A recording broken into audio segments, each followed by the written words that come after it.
I'm still here today. Today. I'll give you that. Today. But we'll see.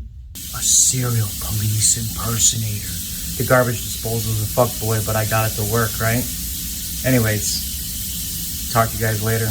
Well, the one's rolling. Wallahi, and welcome back to the vault.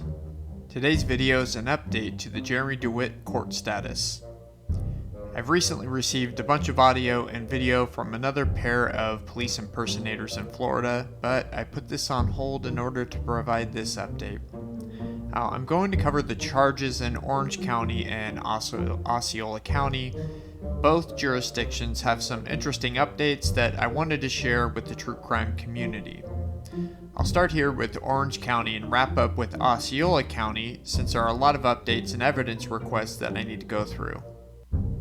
Now, we'll also cover what Jeremy's been doing in the meantime, so what he's been doing since he's been out. To refresh your memory, here are the original charges as outlined in the charging documents. Charge 1 is a felony organizing, planning, and participating in an intentional motor vehicle collision. Now, this charge is pretty obvious. Jeremy is accused of setting up a motor vehicle crash or intentionally causing a crash. Now, this is allegedly, keep in mind all of this is alleged, one of Jeremy's well-known tactics. Now, this is a third-degree felony. Charges 2 and 3 are false and fraudulent motor vehicle insurance applications, which are third-degree felonies. Now, this has to do with Jeremy using his personal insurance for commercial activities, or, putting it into Ranya's name or into his company's.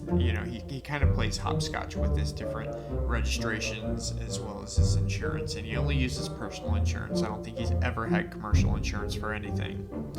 Now, charge 4 is for the false and fraudulent insurance claim, which is from one of the many alleged instances of causing a crash intentionally, then cashing in on the injury and repair claims. Okay, so charges 6 through 9 have not been officially charged, and part of me is wondering if this was done to preserve the ability to charge Jeremy again in the event that he gets off light.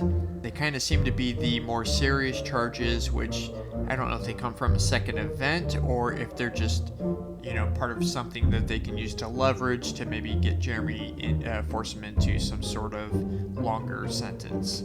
Now, for more information on these particular charges, I go through them one by one, and I'll be linking the videos at the end. There's 2 videos, one for Orange County and one for Osceola County, where I go through each and every charge, and then I go through the evidence that supports it as well. So you'll have the opportunity to make that decision on your own, and let me know what you think down in the comments. Now, here is the first motion that was granted to continue the trial at a later date, which was scheduled for the pre-trial on September 20th, 2023. Today is September 23rd, so this would happen a few days ago. And the trial was supposed to happen on October 2nd, 2023, and this request was approved.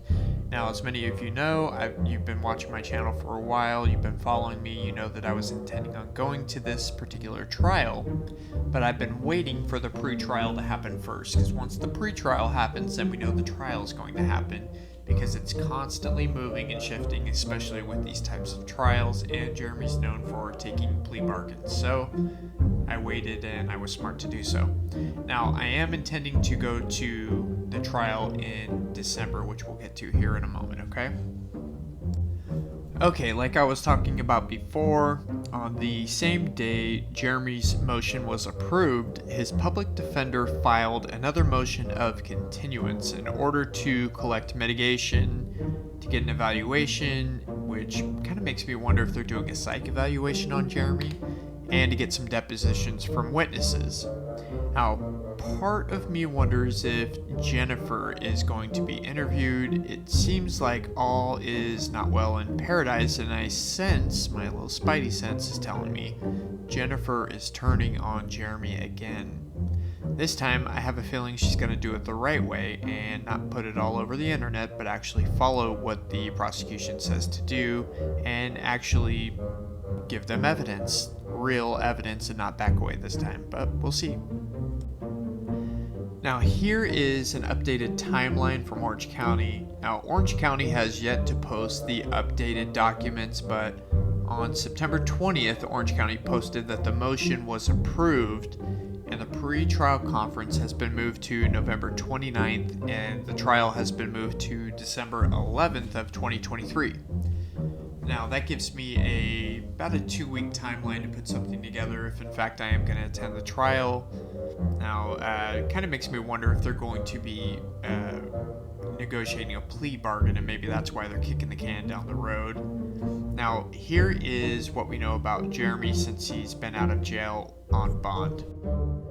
On July 30th, Jer Bear was caught out in the wild like a raging wildebeest. All I gotta say is Hakuna Matata. But before we move on to the next fact, I'd just like to point out one thing. Where in the world is Jen Jen? You know she's on the gram following everything Jeremy is doing and everything his family's doing. She is a little bit crazy, you know. Okay, so another thing that we know Jeremy has been doing is scrambling to get money together. It seems like Jeremy was able to save his home by acquiring a second mortgage. Now this paperwork was filed on July 31st, 2023, the day after Jer Bear's beach outing with the fam bam. He was in foreclosure, then out of nowhere he was able to refinance with an FHA loan, which is between 7.5% and 8.5% APR, which is extremely high. Now, real quick, I just want to give a shout out to one of my subscribers, Scott. Scott, you know who you are. I'm not going to reveal your whole name, but he sent me this information in this snippet that I'm sharing here. So I just wanted to say thank you for sending this information. I've got so many great supporters that send me information to my email. If you have information that you think I should know, feel free to send it to my email at truecrimevault329@gmail.com. Once again, that's truecrimevault329@gmail.com. That's truecrimevault329@gmail.com. Now, before I move on, I just want to point out that this is a second mortgage again on his property, which I assume was used to cash out some money to pay the mortgage up to date and then possibly put away some money to pay bills while he goes back to jail, because I'm pretty sure he's anticipating that. Okay, so the last couple pics I have is Jeremy with his wife, daughter, and family enjoying some pool time. My good friend Shane first alerted me to this, so I've been watching closely on various sites. Now, let me know if you would like me to ask Shane to do another video reviewing the current trial data along with any thought that we have surrounding Jeremy, Jennifer, and Rania and their kind of love triangle going on there, which is so gross. Now, type Shane in the comments below if you would like to see that happen again. You can also check out a couple videos from Shane at the YouTube channel So You, not So I, but So You Dated a Police Impersonator. He's done a lot of good work so far. It's a relatively new channel, and why don't you guys head on over there and say that the Vault sent you. Okay, so here are some of Jeremy's AKAs, which Vidler and Ramsey accused him of creating to throw people off when they search his name so they don't find his criminal history. Now, my personal favorite here is Jeremy, because let's face it, Jeremy is Jeremy. Now, I know Jeremy watches videos about himself. He just can't help it. Now, Jer Bear, listen closely. If you come across this video, feel free to email me. I'm always willing to listen, and I will even let you put out your side of the story if that's what you want. So reach out, Jer Bear. Alright, so let's move on to Osceola County. We're going to cover two different cases within the same county. The charges are different and the cases are separate, but they're linked in trial and discovery. So I'll go through the charges for each case, and then I'll go through the documents and updates since they are in fact tied together.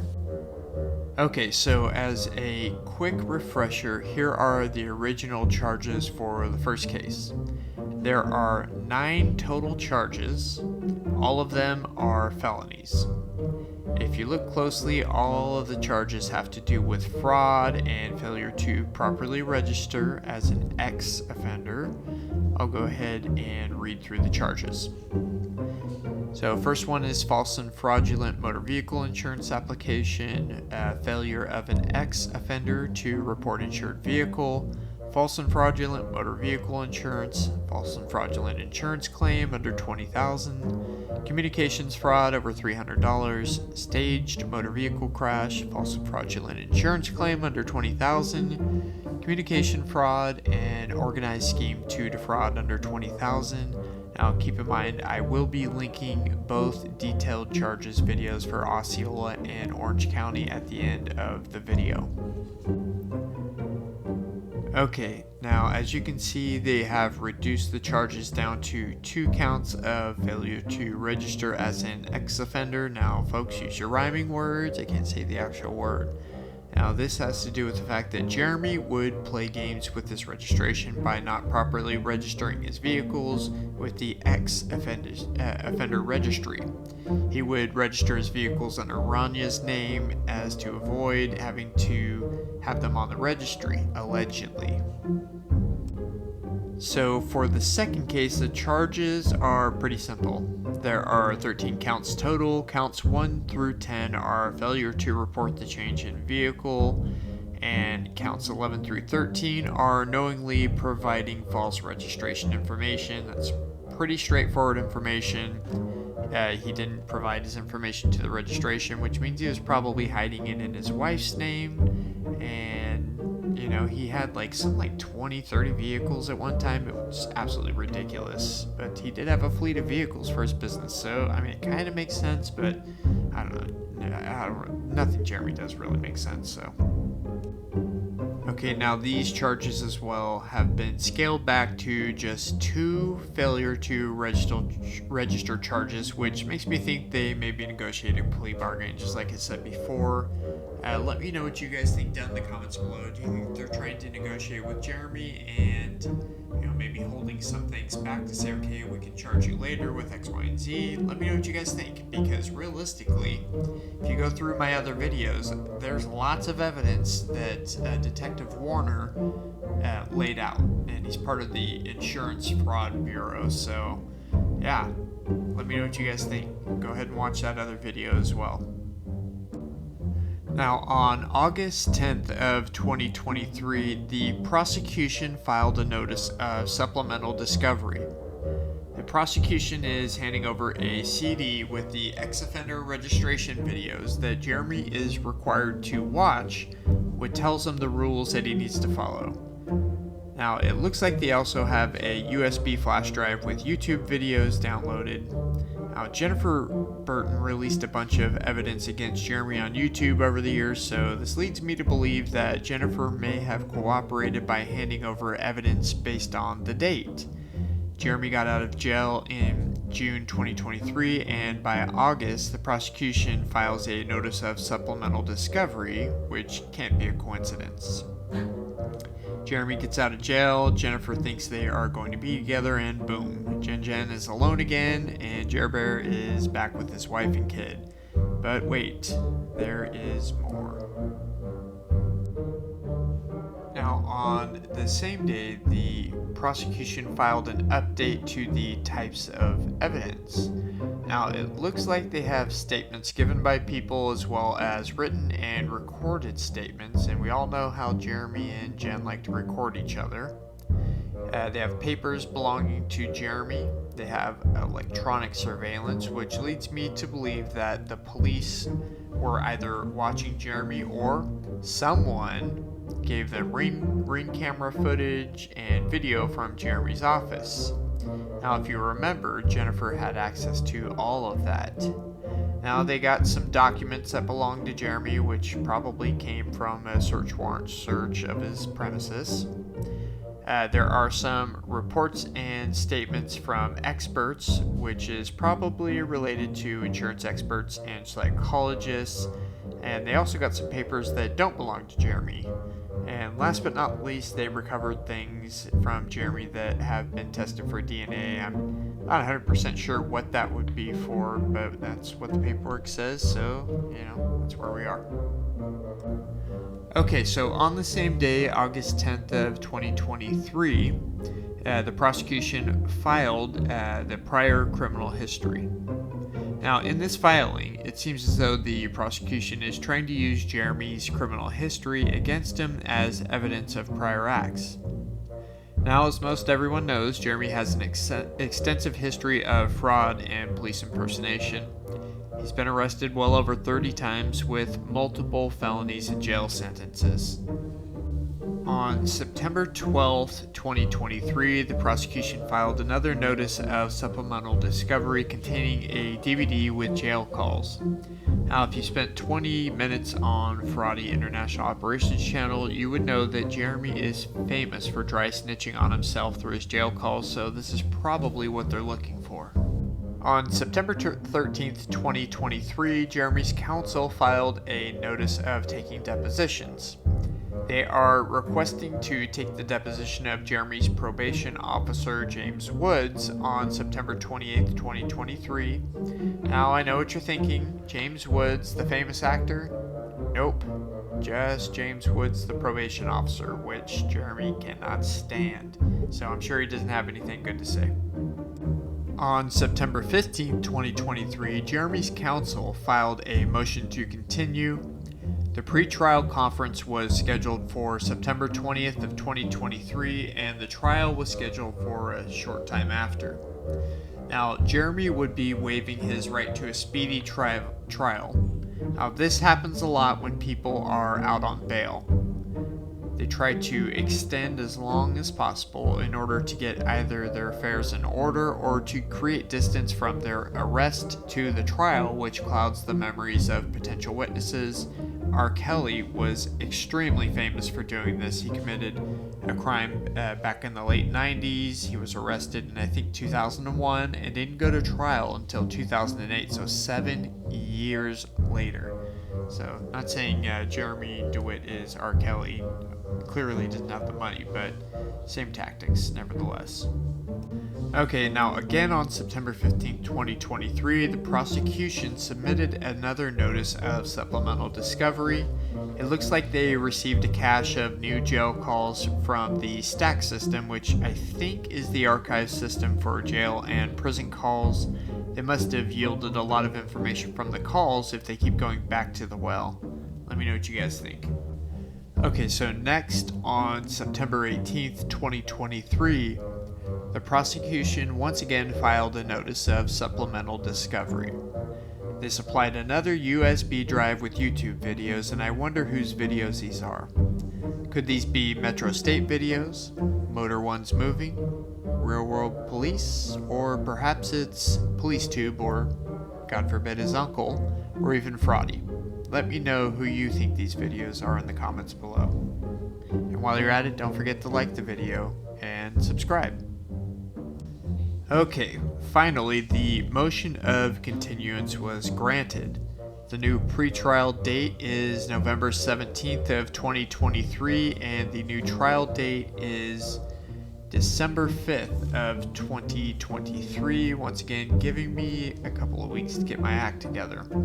Now, this is within 1 week of the Orange County trial, so see, Osceola starts on December 5th and Orange County starts on December 11th, so I assume that they've coordinated together. Now, I wouldn't be surprised if he files for another continuance. Let me know what you think. Please don't forget to like the video, comment down below, share with a friend, and if you've made it this far, you might as well subscribe. It didn't cost you anything. This has been a presentation of the Vault True Crime Network. Love and sloppy kisses. I'll catch you on the next one.